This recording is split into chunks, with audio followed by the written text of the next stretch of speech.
Hey everyone, Nap here again. Today we're going to do a review on the Eberlestock Gunslinger II and Gunslinger I, just to give you a slight comparison in between the two. But mainly it's going to be off the Gunslinger II.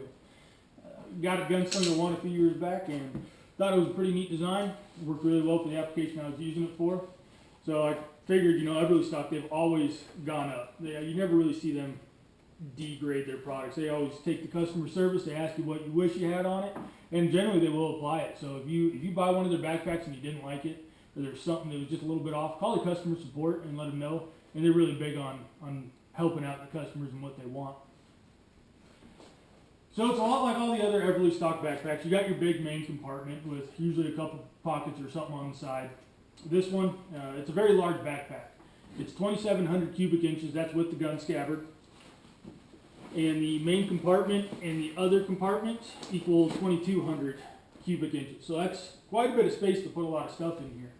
And what you can see on the inside is it's fairly plain, but I like plain. That's one of the things that is awesome to me about this, is there's not a ton of pockets. All there is the water bladders that you can put in here, the sleeves for it. And I like it simple. Whatever you want to put in there, if you don't like the camelbacks or you don't want the water bladder in there, don't put it in there. But this thing, it gives you a lot of room. Like I was showing before, there's a lot of room inside of here. And you can fit quite a bunch of stuff in there if you pack it right. The other way you can get to anything on the inside, it's really handy if you got stuff, if you pack it right, what you need on top to grab it and pull it out. They got this big wide open mouth here. And you can see it's super long. It's probably, 8 inches high by 24 inches long. And it's really nice. The other thing that I really like about the Gunslingers, their design, is the cover for your rifle on the butt plate. You put this sleeve over it, and especially if you got some Scotch guard and you do a little bit of Scotch guarding on all your stuff before you go out on this bag, it'll keep your stuff super waterproof. I've used this out in the field in a downpour. Put some Scotch guard on here, put this over the back, cinched it down, and my gun, it didn't get wet at all. I'm not saying this material is waterproof by any means, but Scotch guard definitely helped out with that, and it kept it dry the entire time. I thought I was going to have fog or condensation on my scope lens. Didn't have anything. Really happy about that. If you've ever owned an Eberlestock, you know that just about everything on it is adjustable. And what's really nice is what I've seen on all the ones that I bought, I don't know if they're on all of them, is the shoulder strap here. Unvelcro it, and you can move it up about 4 inches or so. So depending on your torso length and your arms and your shoulders, you can move this up or down, and it can definitely help you out a lot. If you put the time into this ruck, it'll be a super tight ruck, and a tight ruck is a light ruck. If you don't want this on here, your waist strap, like I said, it goes back to, you can do anything you want to these backpacks. They just about make everything interchangeable. You can take this off, and you can hear it going under it. It's kind of a pain to get it out, but if you don't want this for some reason, you can take it off. Maybe it weighs more. But one of the big differences between this and the Gunslinger I, as you can see here, this does not have a metal frame. If you get on their website, the Gunslinger II comes standard with a metal frame. This is one of their first designs of the Gunslinger II, and they didn't have a metal frame in it. It was an option, and I got it without. I like it. I'm not a big fan of the metal frames in the Eberlestocks. If I'm going to use that, and it's for hunting, I'm going to use a mil-spec or some other meat pack for it. This is just to get me in. If I'm going to sit up on a mountain somewhere and need to bring a tripod and a bunch of gear, this is what I take. I definitely would not take this into the brush. It's that really awesome canvas material, but it's super loud.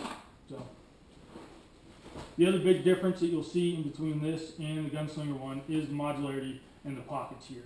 You're going to see that this has 2 straps, which will make it tighter, and the tight ruck is a light ruck, so that helps. And then the main pocket is a little bit different. We'll get into that. But the last thing I want to show you on the Gunslinger II is you got this really nice felt pocket up here.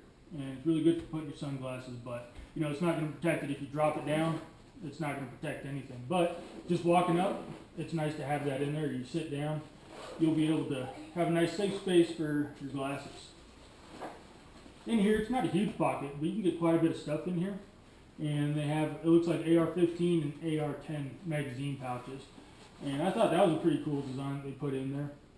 Especially if you're going to take out an AR-10 and you got a couple extra mags in here, or you're going out in the woods with a shotgun and you got your AR-15 in here, you can put the mags in there. I think it's just a pretty slick idea that they did. But to compare that to the Gunslinger 1, this guy,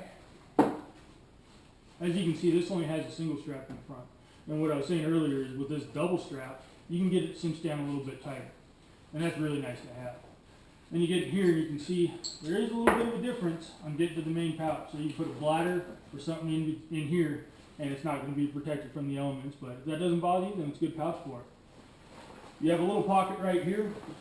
It goes in about 5 inches or so. Not too bad. Knick-knack stuff if you want to put some extra rounds or whatever you got in there, some lickies and chewies.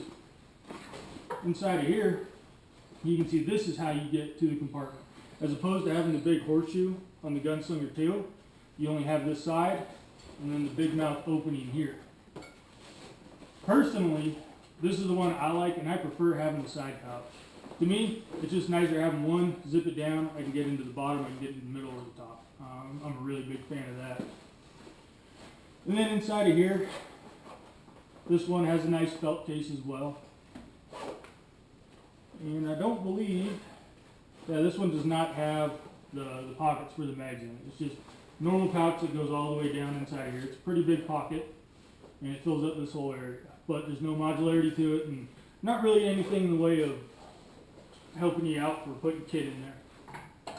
This one as well, you can get it with the butt cover, and they're super awesome to have. I absolutely love them with the butt covers on. And the crazy thing is these two are the exact same size. The gun scabbard is 500 cubic inches, which means that the rest of this is 2200 cubic, which adds up to 2700 cubic inches. That's huge. Both these backpacks are the exact same. You can just see the different layout of both of them. And with the new one being standard with a metal frame, it just comes down to what do you want. Do you want to pay $329 for a metal frame, or do you want to pay $269 without the metal frame? It's all up to you and the application you're going to be using it for. If you're going up into the woods, you might want to think about it. If you want to try and put a deer or an elk quarter in here, which one would work better? Well, to be honest, I don't know. I would not use either one of these for it. But for an all-around going out and carrying all your kit, this stuff is awesome.